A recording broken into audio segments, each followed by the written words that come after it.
Let's watch a panel of CNN hosts discussing various aspects of the woman vote, their support of Harris, and how it might overall just shape this election, women seeming to make up a very, very important constituency in this particular year. Not that they're any less so important any other year, but with abortion and all these things on the forefront, it's getting a lot more mainstream play than maybe it usually gets talked about. So I've lined a couple of these clips up, and as always, we'll knock them out with the context. It is the embodiment of the downfall of the American family. She's coming in with her sweet husband who probably works his tail off to make sure that she can go, and have a nice life and provide for the family. And then she lies to him saying, oh yeah, I'm going to vote for Trump. And then she votes for Kamala Harris as her little secret in the voting booth. And if I found out Emma was going into the voting booth and pulling the lever for Harris, that's the same thing as having an affair. That violates the sanctity of our marriage. Yes. What else is she keeping from me? Exactly. What else has she been lying about? There's a lot there. Basically, I'd love to find out what his wife actually thinks there. But this is also the kind of framing that the Harris team seizes on to kind of try to say to women, these people don't take you seriously. Yeah, I mean, former First Lady Michelle Obama made this argument pretty explicitly when she campaigned with Harris, telling women, your vote is secret and private to you. And I think we've seen Harris really appeal to Republican women. This is the vitriolic response from conservative men to the Harris campaign running an ad targeting women to let them know, like, hey, you don't have to feel pressure to vote for Trump just because your husband wants you to. You can be your own person, right? Women have autonomy to vote for who they want, even if it does have to be a secret for fear of backlash, for upsetting their significant other, for more horrendous outcomes that I'm sure you could imagine happening in a household. And of course, conservative men are outraged about this because to them, women shouldn't have any freedoms outside of the man's control, which only further shows themselves as how they want to control every aspect of women.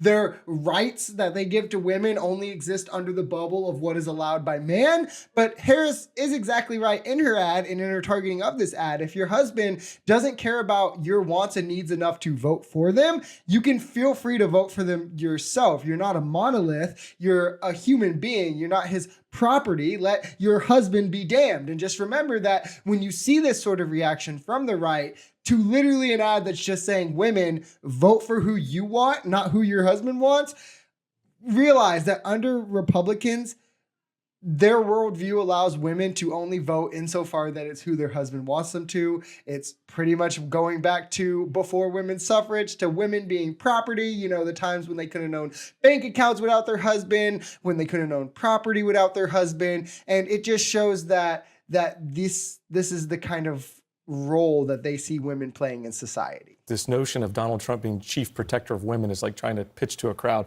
1 + 1 = 5. I mean, he does not have a life story that says he's been very good to women across his lifespan.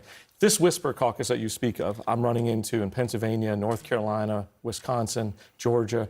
This whisper caucus that consists of Republican women that are sick and tired of listening to this, sick and tired of being felt less than, sick and tired of being talked down to by Donald Trump and other Republican supporters of Donald Trump.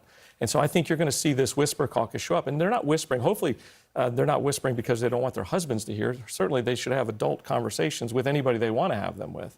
But they're having a whisper caucus because they're part of the whisper caucus because they just know in their core what the right thing to do is. It's not to send Donald Trump back for another 4 years. Why do they have to have conversations at all? None of us have to have conversations. If we want to keep our vote private, we can. And this idea that voting your conscience is undermining your husband, it's like, what century? What decade? What century are we in, honestly? To pretend that it's normal and that a wife has to answer to her husband before she does something? Does this sound like something that any woman wants? Anyone? I'll wait, right? Mixed with Trump telling them, oh, well, you're going to have to accept this whether you like it or not.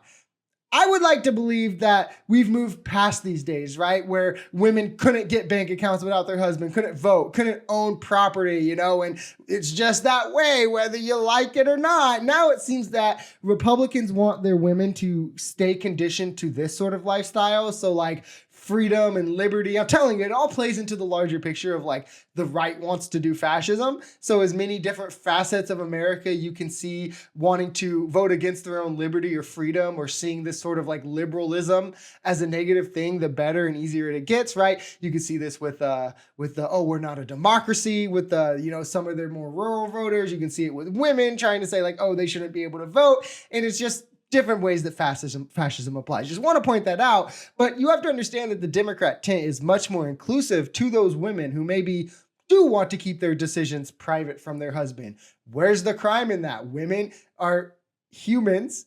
Humans have like some idea of privacy that they would like to keep. Everyone's going to have different standards for that, but women, like everyone else, are going to have their standard. Maybe this is one of the things they want to keep private. Maybe they want to have the freedom to disagree politically with their significant other. Maybe it's not like a deal breaker for them, or whatever the reason may be, right? Like, why do they even need to justify it? Why do they even need to explain it? Why is this even needing to be said? That's how you should tell that this is a very real problem, one that only exists on the right, as you can see from their reaction to this. And the fact that it's been normalized is kind of weird. Take misogyny. What women want is respect, equality, opportunity. Healthcare. We want healthcare. We want the ability to decide our lives and our bodies for ourselves, not to be imposed by Donald Trump. These are all fine points, but I don't think it justifies twisting what he said here. I'm not twisting. I'm not certain. He twisted the part of the quote, as I remember it, where he said, even if they don't want me to.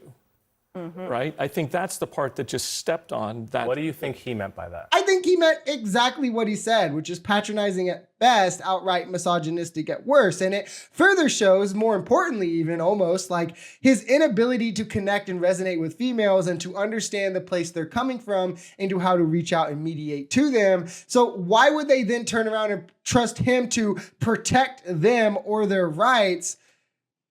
Especially mixed with the fact that he sexually assaulted women. I mean, I'm just saying, right? It's pretty clear here. And when women are so often in our society treated like they don't have a choice, like they have to do what men want them to do. They don't get a say, right? For fear of backlash, whether it be societal or in their personal relationships, or for fear of less opportunities professionally, or whatever it may be. It's demoralizing, dehumanizing even. And with Trump, this rhetoric is just showing how it's something that he not only embodies, but exacerbates as a major issue in American society, because it's something that is prominent and is being even more brought to the forefront by the current conservative movement in this country, which is dangerous.